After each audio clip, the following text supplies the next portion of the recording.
6절까지 말씀 한 절 한 절 교독하겠습니다.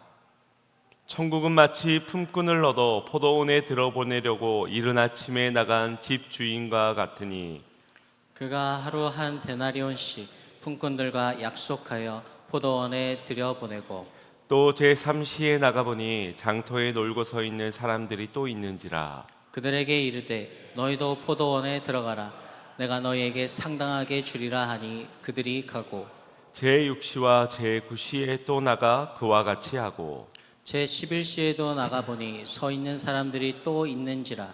이르되 너희는 어찌하여 종일토록 놀고 여기 서 있느냐. 이르되 우리를 품꾼으로 쓰는 이가 없음이니이다. 이르되 너희도 포도원에 들어가라 하니라. 저물매 포도원 주인이 청지기에게 이르되 품꾼들을 불러 나중 온 자부터 시작하여 먼저 온 자까지 삭슬 주라 하니 제11시에 온 자들이 와서 한 데나리온씩을 받거늘 먼저 온 자들이 와서 더 받을 줄 알았더니 그들도 한 데나리온씩 받은지라. 받은 후 집 주인을 원망하여 이르되 나중 온 이 사람들은 한 시간밖에 일하지 아니하였거늘 그들을 종일 수고하여 더위를 견딘 우리와 같게 하였나이다. 주인이 그 중에 한 사람에게 대답하여 이르되 친구여 내가 내게 잘못한 것이 없노라. 내가 나와 한 데나리온의 약속을 하지 아니하였느냐. 내 것이나 가지고 가라. 나중 온 이 사람에게 너와 같이 주는 것이 내 뜻이니라. 내 것을 가지고 내 뜻대로 할 것이 아니냐. 내가 선함으로 네가 악하게 보느냐. 이와 같이 나중된 자로서 먼저 되고 먼저 된 자로서 나중 되리라. 아멘. 아멘. 할렐루야. 오늘도 하나님의 크신 은혜가 우리 가운데 함께 하실 줄로 믿습니다. 여러분 보고 싶었습니다. 여러분은 어땠는지 잘 모르겠지만 저는 여러분 보고 싶어 어제 밤잠을 설칠 정도로 두근거리는 마음을 가지고 이 자리에 오게 되었습니다.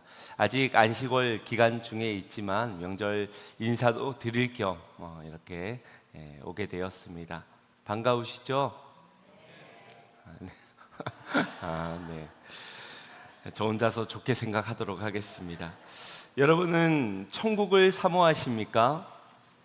네, 아마 우리 믿는 신자들뿐만 아니라 믿지 않는 비신자들까지도 이 천국은 모두가 사모하는 곳일 겁니다. 그만큼 천국은 좋은 것이라는 확신과 믿음이 누구에게나 있을 텐데 만약 누군가가 여러분에게 천국이 어떤 곳인지를 묻는다면 여러분 어떻게 설명할 수 있으시겠습니까? 참 좋은데 뭐라 말로 설명할 수 없고 CF의 광고처럼 혹시 좋은 건 알고 있고 사모하기도 하지만 말로 어떻게 설명을 해내기는 어렵진 않습니까? 물론 가보지 못했으니 그럴 수도 있겠다 싶지만 그래도 내가 사모하고 소망하는 그 나라에 대해 설명하지 못한다면 그것이 과연 우리에게 진짜 소망하는 나라인가? 라는 의문을 갖게 만들 것입니다. 또한 그가 전하는 복음은 반쪽짜리 복음일 수밖에 없을 겁니다. 성경에 보면 예수님께서 공생의 기간 자신이 십자가에 달려 죽으심으로 우리의 모든 죄를 사하시고 부활하실 것에 대해서 말씀하셨지만 그 복음보다 더 많은 말씀이 바로 하나님 나라에 관한 말씀이었습니다. 그런데 안타깝게도 하나님 나라에 대한 잘못된 오해들을 가지는 경우들이 많습니다. 몇 가지 천국에 대한 오해들을 꼽아보자면 첫 번째는 천국을 단지 죽어서 가는 장소 정도로 생각하는 겁니다. 그러니 현재의 삶과는 무관한 또 먼 미래의 문제로만 생각하고 죽어서 가게 될 어떤 공간적인 개념으로만 이해를 하는 겁니다. 또 천국을 황금길이 있고 보석 성벽이 둘러싸인 그곳에는 노래와 연애가 날마다 펼쳐지는 천상의 리조트처럼 묘사되는 경우들도 많죠. 물론 계시록에 황금길과 이 보석으로 성벽이 있다는 기록이 있기에 분명 천국은 그러할 겁니다. 하지만 황금이 있기 때문에 혹은 보석이 가득하기 때문에 그것이 천국이진 않을 겁니다. 요즘 부자는 화장실 변기도 금으로 치장을 하고 수도꼭지마저도 이 황금으로 두른다고 하지요. 하지만 그렇다고 거기가 천국은 아니듯이 우리가 천국을 그렇게 오해한다면 천국에 대한 왜곡된 시각을 갖게 될 것입니다. 세례 요한은 회개하라 천국이 가까이 왔느니라 광야에서 외쳤습니다. 또한 예수님께서도 천국이 가까이 왔다라고 말씀하시며 하나님의 나라가 이 땅에 임한다는 것을 선포하셨습니다. 그리고 2000년이 지났습니다. 만약 천국을 종말을 맞이해서 심판의 때가 이르러서 오는 장소로만 본다면 천국은 2000년이 지나도록 아직도 오지 않은, 가까이 왔다라고 말씀하신 예수님의 말씀은 거짓처럼 느껴지기도 할 겁니다. 내일도 역시나 오지 않을 것이라는 분명한 확신 속에 그 나라를 머나먼 미래를 생각할 것입니다. 천국은 회개하는 자에게 즉시 임하는 나라입니다. 다시 말해 천국은 지금 믿는 자 안에 임하고 오늘 확정되어져 가는 현재적 나라라는 것입니다. 그래서 누가복음 17장 말씀에서 바리새인들이 하나님의 나라가 어느 때에 임하니까 예수님께 묻자 예수님은 하나님의 나라는 볼 수 있게 임하는 것이 아니다. 또 여기 있다 저기 있다고도 못하리니 하나님의 나라는 너희 안에 있느니라 라고 말씀하셨습니다. 그래서 천국의 핵심은 어떤 휘황찬란한 그것이 전부가 아니라 바로 하나님과의 온전한 관계의 회복에서부터 이루어지는 것입니다. 예수 그리스도의 죄 사함의 은혜를 통해 하나님과 화목해 된 그 온전한 관계의 회복, 거기에 천국의 비밀이 있는 것입니다. 물론 죽어서 가는 것도 맞고 더 이상 고통도 슬픔도 없는 그곳이 천국이도 맞지만 그 먼저 우리 안에 임해야 하는 그분의 나라, 그분의 온전한 다스림과 통치 속에서 그분과 화목해 된 관계를 누리며 사는 곳, 그것이 바로 천국인 것입니다. 두 번째 오해는 천국은 수고의 대가나 우리의 열심의 보상으로 인해서 주어지는 나라라는 오해를 갖는 겁니다. 이 땅에서 착하게 살고 또 열심히 헌신하면 죽어서 천국 가고 또 큰 상급을 받는다, 이런 보상을 통해 얻는 장소 혹은 업적의 결과로 생각하는 겁니다. 그러나 하나님의 나라는 인간의 기준과 노력의 결실, 공로로 얻어지는 곳이 아닙니다. 천국은 하나님의 주권 가운데 통치하시는 나라로서 그분의 은혜로 초대받은 자만이 누릴 수 있는 나라입니다. 그렇기에 하나님의 나라에선 세상의 질서가 그대로 통용되지 않습니다. 오늘 본문 마지막 절에서도 말씀하고 있듯이 먼저 된 자가 나중되고 나중된 자가 먼저 되는 역전의 논리, 은혜의 질서가 세워진 나라가 바로 하나님의 나라입니다. 우리는 오늘 본문을 함께 살펴보면서 이 포도원 품꾼의 비유를 통해 하나님의 그 나라, 곧 천국을 우리에게 자세히 설명해 주는 것을 함께 배워보고자 합니다. 먼저 본문 1절 말씀을 보시면 천국은 이라고 시작이 되어져 있지요. 천국은 어떤 곳이냐? 마치 품꾼을 얻어 포도원에 들여보내려고 이른 아침에 나간 집주인과 같다. 여러분, 천국이 뭐랑 같다고요? 집주인과 같다. 다시 말해 천국은 이 비유에서 소개되어지는 집주인과 같다는 겁니다. 그러니 이 비유를 볼 때는 우리는 무엇보다도 이 집주인이 어떠한지, 어떤 분인지를 깊이 묵상해 볼 필요가 있습니다. 이것이 천국을 바로 이해할 수 있게 하기 때문입니다. 내용을 간단히 설명드리자면 어떤 포도원 주인이 이른 아침 일찍 일꾼을 구하러 인력시장으로 나가게 됩니다. 여기 이른 아침은 대개 새벽 6시를 가리킵니다. 이른 시간임에도 불구하고 이 장터에는 일거리를 찾기 위해 많은 사람들이 나와 있었습니다.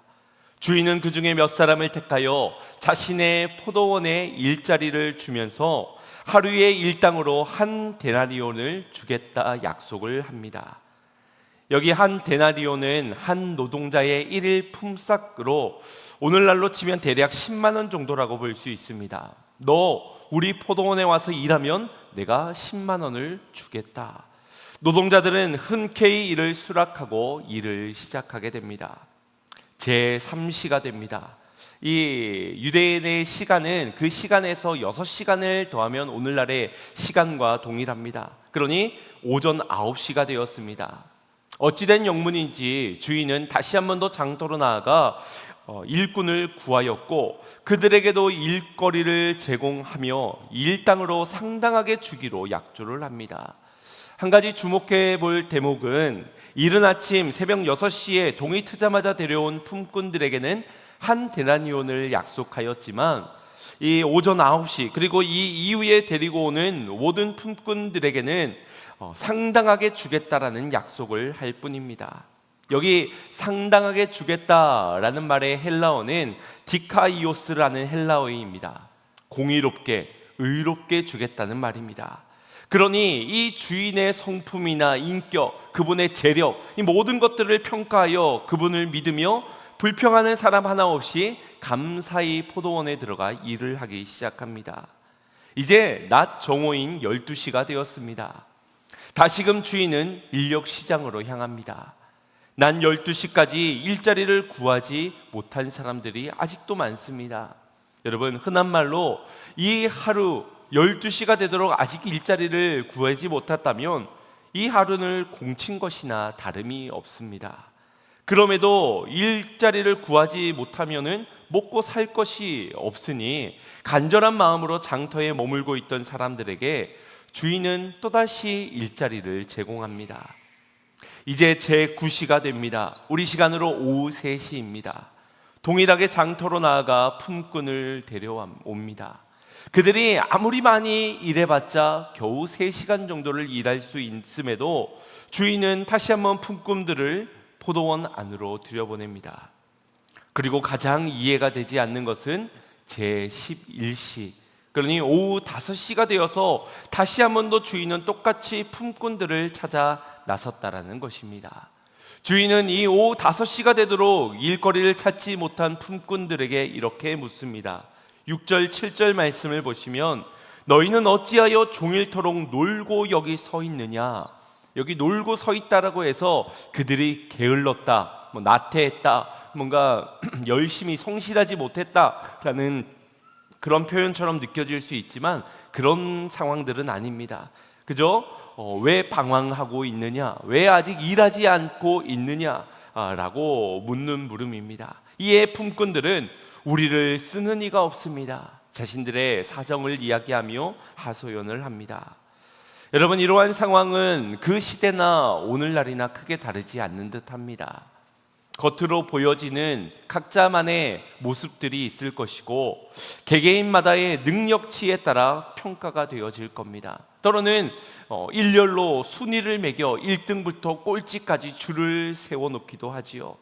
그 중에 누군가는 인정을 받아 뽑히는가 하면 누군가는 인정을 받지 못해 퇴짜를 맞곤 하지요. 경력에 따라 실력에 따라 인정을 받게 되고 그 능력치를 높이 삽니다. 요즘엔 외모도 능력이라고 말하니 단순히 열심만으로 해결되어질 문제가 아닙니다. 오늘날 생존을 위해서 열심히 살지 않을 사람이 과연 누가 있겠습니까?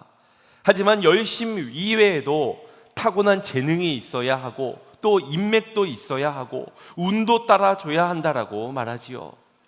억울한 것은 뭘 해도 잘 되는 사람이 있는가 하면 뭘 해도 안 되는 사람은 끝까지 안 된다라는 것입니다. 그러니 그런 사람에겐 굉장히 비관적일 수밖에 없는데 늦은 오후 5시가 되어서도 일자리를 구하지 못하는 사람이 바로 그런 류의 사람들이라고 말할 수 있습니다.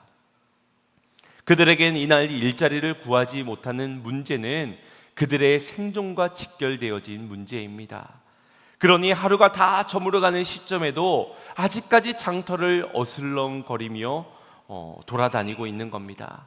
그러나 그런 그들에게 누가 일자리를 주겠습니까? 이제 오후 5시면 일해봤자 겨우 1시간밖에 하지 못할 그런 상황에서 더더욱이 많은 사람들에게 퇴짜를 받을 만큼 겉으로 보기에 혹 그가 갖춘 실력이나 능력치를 볼 때 보잘것없는 그들을 과연 누가 쓰겠습니까? 사실상 절망적인 현실이라는 겁니다. 그러니 어찌할 바를 몰라 방황하고 있는 것이 그들에게 적당한 아주 정확한 표현이라 할 수 있습니다. 그런데 놀랍게도 이 포도원 주인은 그런 그들에게마저 기회를 제공합니다. 1시간이라도 일을 시켜야 할 만큼 뭔가 그 포도원에 중대한 일이 있기 때문일까요? 아닐 겁니다. 그랬다면 이른 아침부터 더 많은 품꾼들을 불렀을 것이고 이미 일하고 있는 품꾼들을 더 재촉하여 그 하루의 일을 마치도록 했을 겁니다. 상식적으로는 주인의 행동이 이해가 되지 않습니다. 경제적 논리로 보나 상식적으로 보나 이해가 되지 않습니다. 이만큼 많은 일꾼들을 쓸 수 있는 재력가라면 청지기에게 맡겨 품꾼을 구해와라 하면 될 텐데 5번이나 이 장터를 직접 나가고 있습니다. 이 중동의 지방의 날씨를 잘 아시지요. 이른 새벽은 춥고 낮 정오에는 또 덥고 오후 5시엔 더 이상 일할 시간이 겨우 1시간 남아 있습니다. 그러니 주인의 행동은 이해해 보려 해도 이해할 수가 없습니다. 하지만 품꾼들 입장에서 그런 포도원 주인의 행동을 이해하려는 노력은 그지 하지 않을 겁니다. 나와는 크게 상관이 없고 이렇게라도 일자리를 제공해 주니 그저 기쁘고 감사할 따름입니다. 그런데 이 주인과의 관계에서 문제가 발생합니다. 언제입니까? 하루 품삯을 받을 때입니다. 먼저 5시에 느지막이 포도원에 들어와서 겨우 1시간 남짓 일한 사람부터 부르더니 그들에게 봉투 하나를 건넵니다. 그 봉투는 한 데나리온, 일당 10만 원이 담겨져 있습니다. 여러분 머릿속으로 계산기가 두드려지지 않습니까? 아마 그 바로 뒤에 서 있던 오후 3시에 온 사람들은 빠르게 머리를 굴려가며 1시간에 10만 원, 나는 3시간 일했으니 30만 원, 이런 계산이 되어졌을 겁니다. 또 그 뒤에 고개를 이렇게 내밀던 12시에 온 사람은 어땠겠습니까? 아니 1시간에 10만 원이면 6시간인 나는 60만 원. 어떻습니까? 감출 수 없는 기대와 설렘, 행복한 미소들이 아마 지어졌을 겁니다. 여기에 있는 이 노동자들, 품꾼들이 속물이라고 말할 수 있을까요? 아니죠. 우리도 그런 기대와 상상을 하지 않겠습니까? 대부분 내가 일한 수고를 생각하게 되는 겁니다. 처음에는 이해되지 않았던 주인의 행동, 1시간 일한 사람에게 한 데나리온을 주는 것도 이해가 되지 않지만 다 상관없습니다. 내가 수고한 만큼 일당을 받으면 되니 기대와 설렘이 가득하게 되는 것입니다. 이어서 오후 3시에 온 사람에게 건네진 봉투를 열어보니 어떻습니까? 거기에도 한 데나리온, 10만 원 뿐입니다. 기분이 아마 묘했을 겁니다. 자신의 기대와는 달랐기 때문에. 그래도 하루 일당이 보통 다른 데에서도 한 데나리온인데 난 겨우 3시간 일했는데도 한 데나리온이라면 많이 쳐준 셈이지. 그렇게 만족하는 사람이 있는가 하면은 왜 5시에 온 사람과 나와 같은 것인가, 뭔가 잘못된 것이 아닌가 의문을 품는 사람도 있었을 겁니다. 그런데 난 12시에 온 사람도 10만 원, 오전 9시에 와서 9시간을 일했던 사람도 10만 원. 여기저기서 웅성이는 소리가 들리는 겁니다. 아마 사람들의 모습이 그러했을 것 같아요. 입은 대팔 튀어나오고 눈은 쫙 찢어지고 공손했던 손은 어느덧 팔짱이 끼어지면서 기분이 나빴을 겁니다. 인상이 제대로 구겨졌을 겁니다. 그런 그들이 어떤 항의도 하지 않는다면 아마 그 이유는 단 하나겠지요. 그저 주인에게 감사해서가 아니라 나보다 일찍 온 사람, 이른 아침 새벽 6시부터 온 그 사람도 나랑 똑같은 10만 원을 받았기 때문입니다. 야, 쟤네보단 그래도 내가 낫지, 나 정도면 양반이네 라는 그런 생각에 참아지는 것이지요. 그럼 새벽 6시에 온 사람은 어떻겠습니까? 이제 주인을 원망하기 시작합니다. 그러며 불평을 늘어놓는 겁니다. 12절 말씀 합독해 보겠습니다. 시작. 나중 이 사람들은 1시간밖에 일하지 아니하였거늘 그들을 종을 수고하며 더위를 견딘 우리와 같게 하였나이다. 아멘. 당신은 어떻게 이렇게 불공평합니까? 어떻게 1시간 일한 사람과 새벽 6시부터 12시간을 좋게 일했을 나와 어떻게 동일하게 대우를 할 수 있단 말입니까?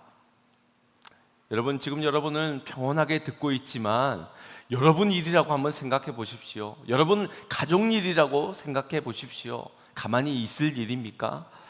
요즘 같으면 노동청에 고발을 하거나 사회적으로 큰 이슈가 되어 악독한 고용주라고 아마니 손가락질을 받을 것입니다. 하지만 그런 원망을 늘어놓는 이에게 주인은 이렇게 반문합니다. 13절에 친구여, 내가 네게 잘못한 것이 무엇이 있습니까? 당신과 내가 약속하기를 한 데나리온을 주었거늘 무엇이 문제란 말입니까? 그러면서 이어서 말을 하는 겁니다. 우리 14절 15절 합독해 보겠습니다. 네 것이나 가지고 가라. 나중은 이 사람에게 너와 같이 주는 것이 내 뜻이니라. 내 것을 가지고 내 뜻대로 할 것이 아니냐. 내가 선함으로 네가 악하게 보느냐. 여러분, 천국은 무엇과 같다고요? 이 포도원 주인과 같다. 우리가 이 주인을 온전히 이해하지 못한다면 천국을 온전히 알고 누릴 수 없을 겁니다. 그러니 우리의 입장에서 억울하고 분통한 내용들은 내려놓고 주인의 시선으로 바라볼 수 있어야 합니다. 한번 이 주인의 행동을 잘 보십시오. 이른 아침부터 5번이나 인력 시장을 향하여 품꾼들을 구합니다. 왜일까요? 왜 청지기를 시키지 않고 자신이 직접 나간 것일까요? 여러분, 한 기업의 회장님이 일말 인턴 사원 뽑는데, 신입 사원 뽑는데 직접 면접 보는 거 보셨습니까? 여러분, 한 나라의 대통령이 일개 공무원 하나 뽑는 데에 직접 시험을 치르고 면접을 하는 경우가 있겠습니까? 그런데 이 주인은 그렇게 하는 겁니다. 새벽에는 춥고 한낮에는 더운 그 날씨 가운데서도 장터에 직접 자신이 나가서 보고 뽑고 부르겠다는 겁니다. 혹 놓치진 않을까? 혹 부르는 데에 문제가 생기진 않을까? 한번 생각해 보십시오. 5시에도 일자리를 얻지 못한 사람들, 누가 봐도 저 사람들은 일을 시켜봤자 헛돈 나갈 일입니다. 밭일은커녕 제 몸 하나 간수하지 못할 것 같은 비실비실한 사람들. 그러니 지금까지 안 뽑힌 이유가 있다라는 것이 모든 사람에게도 똑같이 생각이 들 거고, 청지기도 아마 그런 사람들은 제할 것입니다. 그러면서 일할 사람이 없습니다라고 하겠지요. 그러니 이런저런 이유로 이 주인은 직접 가는 겁니다. 수고로이, 오로지 열심을 가지고 선한 뜻을 가진 채 말입니다. 그럼 이 선한 뜻이란 무엇일까? 포도원에 일을 시키기 위한 뜻일까? 그렇지 않습니다. 말씀을 한번 자세히 보십시오. 1절 말씀에 보면 포도원에 들여보내려고 사람을 찾으러 갑니다. 4절에 제3시에 만난 품꾼들에도 말합니다. 너희도 포도원에 들어가라. 7절에 마지막 5시에 일거리를 찾던 사람들에게도 말합니다. 어찌 종일토록 놀고 있느냐? 너희도 포도원에 들어가라. 포도원에 들어가라. 이 일자리를 제공하는 것처럼 보여지지만 또 한편으론 주인의 목적은 뭔가 일을 시켜 어떤 결실을 남겨야 됐다라는 생각보다는 그저 이 품꾼들 한 사람이라도 더 포도원에 들여보내는 것이 목적인 듯 합니다. 그 일거리를 구하지 못했던 품꾼들 입장에서 특히나 오후 5시에 이 포도원 안에 들어와라 라는 말이 얼마나 복음처럼 들려왔겠습니까? 마치 들판에 뛰어놀던 양떼들이 날이 저물어 가는지도 모른 채 천방지축으로 들판에서 뛰어놀 때 목자가 그 양들을 재촉하며 이제 해가 저물었으니 사나운 짐승들이 나올 수 있으니 어서 울타리 안으로 들어가라, 그렇게 말씀하고 계시는 것 같죠. 이 선한 주인의 마음을 오해하면 천국을 놓치고 마는 것입니다. 왜 주인을 원망합니까? 왜 내 현실에서 천국이 임하지 않는 것일까? 이 주인이 베푸는 은혜, 그분의 놀라운 사랑의 마음을 놓쳤기 때문입니다. 그저 내가 수고한 것, 내가 지금까지 해온 공로, 내 수고한 만큼 받을 보상, 그 몫만 계수하고 있기 때문에 더 이상 천국이 아닌 지옥이 되기도 하는 것입니다. 내가 잘나서 포도원에 들어갔습니까? 내가 뽑힐만 해서 포도원에 들어올 수 있었습니까? 내가 받을 만한 어떤 공로가 있었기에 한 데나리온씩을 받았던 것입니까? 아니지 않습니까? 부르신 것도 하나님의 은혜요, 약속을 주신 것도 하나님이시고, 부족한 나임에도 불구하고 신실하게 그 약속을 이행하시는 모든 것이 하나님의 은혜입니다. 그 은혜를 잊으니 그 마음에 자리 잡는 것이 무엇입니까? 오늘 본문 10절 말씀을 보십시오. 그들의 마음에 더 받을 줄로 알았더니, 욕심이 자리 잡는 겁니다. 교만이 채워지는 것입니다. 내가 이만큼 헌신했는데, 내가 이만큼 열심히 노력했는데, 내가 그래도 저 사람보다 더 많이 헌신하고 더 많이 기도하고 더 오래 교회를 다녔는데 더 많이 받을 줄을 아는 겁니다. 여러분, 오늘 본문의 이 천국 비유를 예수님께서 제자들에게 말씀하신 이유가 있습니다. 1절 말씀의 첫 시작에 보면 생략되어진 헬라어 기르라는 단어가 있는데요, 이 가르라는 단어는 그러므로라는 접속사입니다. 다시 말해 본문의 첫 시작이 그러므로 천국은 집주인과 같다라고 시작이 되어진다는 겁니다. 그러니 이 천국을 설명하는 이유를 19장에서 발견할 수 있게 되는 것이지요. 19장의 내용은 여러분 잘 아시는 말씀입니다. 한 부자 청년이 예수님께 찾아와 묻습니다. 선생님이여, 제가 무슨 일을 하여야 영생을 얻을 수 있겠습니까? 그러자 예수님께서는 네가 재물을 가난한 자에게 나눠주고 나를 쫓으라 하셨습니다. 하지만 이 부자 청년은 재물이 많은 거로 근심하며 떠나가게 되지요. 이에 예수님께서 말씀하십니다. 부자가 천국에 들어가는 것이 낙타가 바늘귀에 통과하는 것보다 어렵다고. 제자들은 이 말에 몹시 놀랍니다. 그럼 도대체 누가 천국에 들어갈 수 있단 말입니까? 예수님께서는 사람으로는 할 수 없으나 하나님은 하실 수 있다라는 말씀을 하셨습니다. 다시 말해 인간의 노력, 인간의 공로로 인하여서 얻게 되는 것이 아니라 오로지 하나님의 은혜로만 허락되어지는 것이라 라고 말씀하시는 겁니다. 그때 베드로가 제자들을 대표하여 한 가지 질문을 던집니다. 이 대표한다는 말은 베드로나 나머지 제자들이나 모두 마음이 동일했다는 것입니다.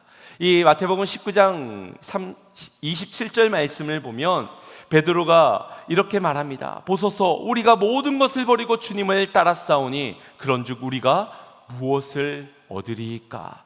이 질문 안에는 이미 자신들은 그 나라에 들어갈 것이 확정되어져 있습니다. 당연히 들어가겠고, 내가 주님을 위해 이 모든 것을 버렸으니, 헌신했으니 그 나라의 주요 보직에 앉게 될 것이요, 내가 얼마나 많은 보상을 얻게 될 것인가, 이런 기대가 담겨져 있는 질문입니다.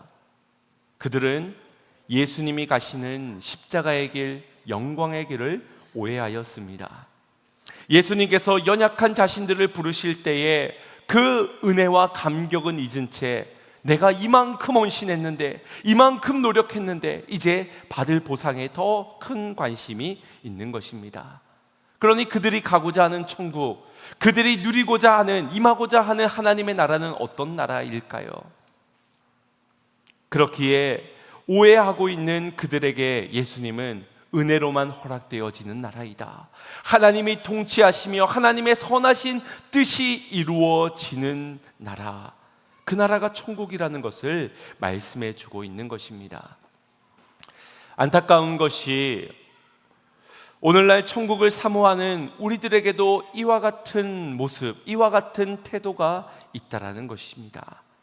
내가 이른 아침부터 교회에 와서 얼마나 열심을 다해 봉사했는데 겨우 나지막하게 예배에 들어와가지고 겨우 예배드리는 저 사람과 어떻게 동일한 구원, 똑같은 은혜를 받을 수 있단 말입니까? 달라야 합니다. 그래야만 공평한 것입니다.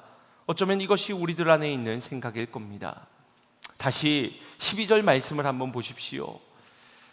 나중에 온 이 사람들은 1시간밖에 일하지 아니하였거늘 그들은 종일 수고하며 더위를 견딘 우리와 같게 하였나이다.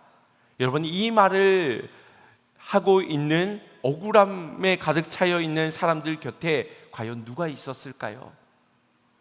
9시에도 한 데나리온, 12시에도 한 데나리온, 3시에 와도 한 데나리온, 그렇게 똑같이 나름의 억울함 심정을 가지고 그러나 침묵하고 있던 그들도 있었을 겁니다. 그들의 마음이 어땠을까요? 맞아, 이건 억울한 일이야. 저 사람 말대로 왜 저 5시에 온 사람과 그보다 2시간 더 일한, 그보다 5시간 더 일한 내가 똑같은 대우를 받아야 해. 이건 불공평한 일이야. 함께 원망이 되어졌을 겁니다. 이것이 얼마나 악한 통로가 되는 것입니까? 그들 안에 나지막히 남아있던 은혜마저도 빼앗고 함께 욕심을 부리도록, 함께 교만하도록 하는 악한 일을 자행하고 마는 겁니다. 더욱 가슴 아픈 것은 거기에 분명 5시에 와서 한 데나리온을 받았던 그 사람도 있었을 것이라는 겁니다. 그의 마음이 어땠을까요? 아마 측량할 수 없는 주인의 은혜를 입어 감격스러운 마음도 있겠지만 사람들의 원망의 목소리를 듣고 있는 저 주인을 보면서 고개 들지 못했을 겁니다. 어쩌면 죄책감마저 들었을지 모릅니다. 나 때문에 주인이 이런 소리를 듣는구나. 여러분, 이것이 어찌 한 포도원 안에 한 공동체라 말할 수 있겠습니까? 나중에 온 이 사람들은 1시간밖에 일하지 아니하였거늘 어찌 저와 나를 같게 하나이까? 저들과 나는 같지 않다라는 겁니다. 이것이 포도원 안에서 주인을 위해서 일했던, 함께 수고한 공동체 안에서 나타나고 있는 갈등들입니다. 그저 몇 시간 더 일찍 왔다는 이유로, 조금 더 수고했다는 이유로 남을 짓밟고 차별하고 구분짓고 5시에 온 사람들이 받을 상처가 얼마나 크겠습니까? 그런데 이것이 오늘날 교회 안에서도 나오는 목소리 아닙니까? 아니, 5시에 온 사람들 더 들으라고, 그래서 더 상처받으라고, 그래서 더 뉘우치라고 더 크게 반복적으로 말하지 않습니까? 이런 이들에겐 사람은 없습니다. 일만 있고 보상만 있습니다. 사랑도 배려도 없습니다. 주님의 시선이, 주님의 마음이 없습니다. 그렇게 은혜의 자리에 은혜가 없으면 거기엔 욕심과 교만만이 자리 잡게 되는 것입니다. 사랑의 열매는 사라지고 판단과 정죄의 열매만이 맺어지며 더 이상 천국은 거리가 먼 삶을 살게 되는 것입니다. 사랑하는 성도 여러분, 우리가 입은 은혜를 잊지 말아야 합니다. 우리는 모두 연약하고 부족하여 사실 오후 5시에 온 사람들이 아니고 무엇이겠습니까? 일할 곳을 찾지 못하여 능력 없지, 갖춘 것 없지, 가진 것 없지, 그렇게 방황하며 살던 인생들이 바로 우리들 아닙니까? 하지만 오로지 하나님의 열심으로 말미암아 은혜를 입어 포도원 안에 들어오게 된 것이 저와 여러분들인 줄로 믿습니다. 그래서 포도원 안에 들어와 주님을 위해, 주의 영광을 위해 일할 수 있게 되었고 기쁨의 잔치에 참여할 수 있게 된 것이 우리의 인생들 아닙니까? 그런데 하루 이틀이 지나고 나니 마치 우리가 이른 아침부터 새벽 6시부터 온 사람들처럼 그렇게 스스로를 높이고 마는 겁니다. 나보다 늦게 온 사람, 저 사람들을 보면서 나는 마치 새벽 6시부터 와서 이 교회를 위해, 주님의 나라를 위해 얼마나 애를 썼는지 내가 잘한 것들만 계수받고 평가받고 보상받기를 원합니다. 그렇게 은혜를 잊고 감사는 놓친 채 내가 잃어버린 것, 내가 받지 못한 것, 내게 없는 것만 계수하려 합니다. 그러니 원망과 불평이 남아 누가 상처를 받든지 말든지 소리 지르고 화내고 짜증내고 그러고 보는 것이죠. 주님께서는 모든 은혜로 말미암아 그분의 십자가 지심으로 말미암아 우리에게 천국이 임하도록 하셨는데 어찌 우리는 그 천국을 놓친 채 지옥과 같은 인생에서 소리치며 화를 내며 그렇게 산단 말입니까? 여러분, 천국은 우리가 죽어서 가는 곳도 아니요, 내 공로로, 내 수고로, 내 업적으로 가게 되는 것도 아닙니다. 또한 나와 멀리 동떨어져 있는 죽어서만 가는 나라, 마지막 종말의 때에 임하는 나라도 아닙니다. 나 한 사람을 사랑하심으로 끝까지 찾으시며 그렇게 끝까지 나를 붙들며 이끄시는 그 주님이 곧 천국이십니다. 나 한 사람을 놓치지 않으려고 오늘도 힘써 달려나와 나를 재촉하시며 나를 안으시고 붙드시는 그분이 곧 천국이세요. 나 부끄럽지 않도록 하려고 늦은 5시에라도 일거리를 맡겨주시는 그분의 천국이심을 믿으시길 바랍니다. 우리가 그분의 은혜를 알고 그분의 사랑을 믿으며 그 약속 안에서 그분을 현재히 누리며 하나님의 나라를 내 삶 가운데 더욱 확장시켜가는 삶을 살아가야 하지 않겠습니까? 사랑하는 여러분, 하나님의 은혜를 잊지 마시길 바랍니다. 그분이 통치하시는, 그분이 왕 되신 그 나라에서 그분의 선하신 뜻대로 순복하며 천국을 누려가는 삶을 살아가기를 소망합니다. 가난한 심령이 되어 천국을 소유하십시오. 무엇이 부족하겠습니까? 그 주님의 사랑이 있는데, 그 주님의 은혜가 있는데 그저 기쁘고 감사할 따름입니다. 바라기는 날마다 천국에서 살아가는 성도님들의 복된 삶이 되시기를 주님의 이름으로 축원드립니다. 우리 하나님께 받은 은혜를 잊지 않았으면 좋겠습니다. 내 영혼에 하나님의 은혜를 입고 보니 내 죄짐이 덜어졌고 내 죄 사함받아 영원한 천국이 허락되어졌으니 내 마음속에 그 천국이 화하도다. 우리 함께 말씀을 생각하며 찬양으로 고백하고 결단기도 드리겠습니다.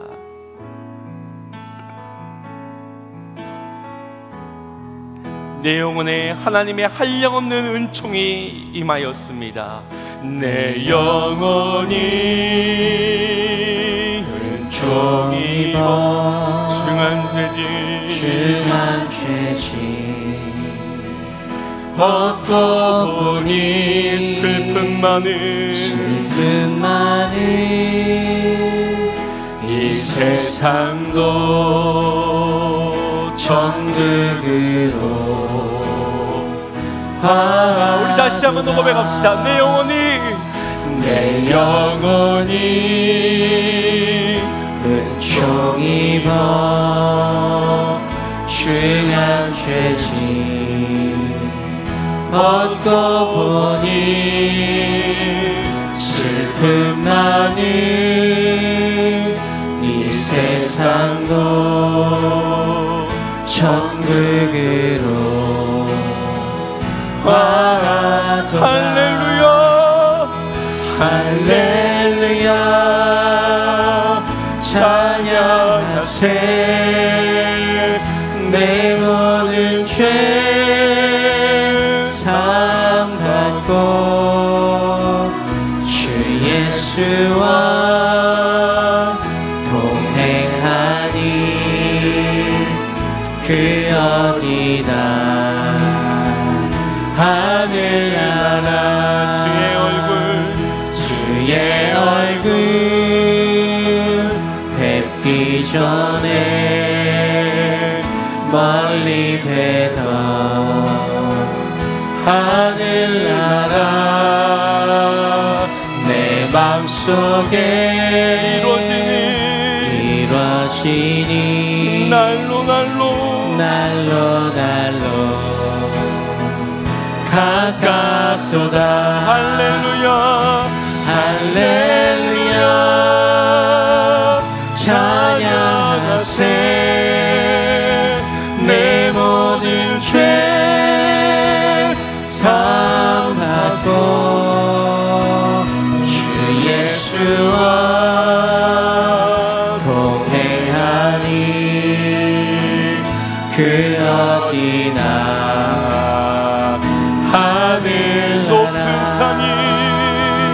높은 산이 거친들이 조막이나 군거리나 우리 함께 고백합시다. 내 주 예수 모신 곳이 내 주 예수 모신 곳이 그 어디나 하늘나라 할렐루야 찬양하세 내 모든 죄 사함받고 주 예수와 동행하니 그 어디나 하늘나라. 여러분, 돈이 없어서 문제입니까? 질병의 고통으로 그래서 내 삶이 문제입니까? 아니면 관계적으로, 아니면 현실적인 절망적인 상황 때문에 문제입니까? 여러분, 그렇지 않습니다. 이미 임한 나라, 아직 도래하지 않았을 뿐 이미 임한 주님의 나라, 여러분, 우리에겐 천국이 가까이 왔습니다. 회개하는 자에게 임할 것이요 하나님의 은혜를 아는 자에게 임할 것이요 주님께 모든 주권을 내어놓는 자에게 임하게 될 줄로 믿습니다. 주여, 내 삶에 문제가 가득하오나 그러나 주님이 허락하신 그 소망의 천국을 누리며 살길 원하오니 은혜를 기억하게 하시고 하나님 앞에 내 삶의 모든 통치권을 맡기게 하여 주시어 날마다 누려지는 하나님의 나라를 누리며 살게 하여 주시옵소서. 우리 함께 주여 한번 부르짖고 기도합니다. 주여 할렐루야 찬양과 영광을 주님 앞에 올려드립니다. 주님, 내 비록 현실은 아버지의 감옥에 갇혀있는 것만큼 차디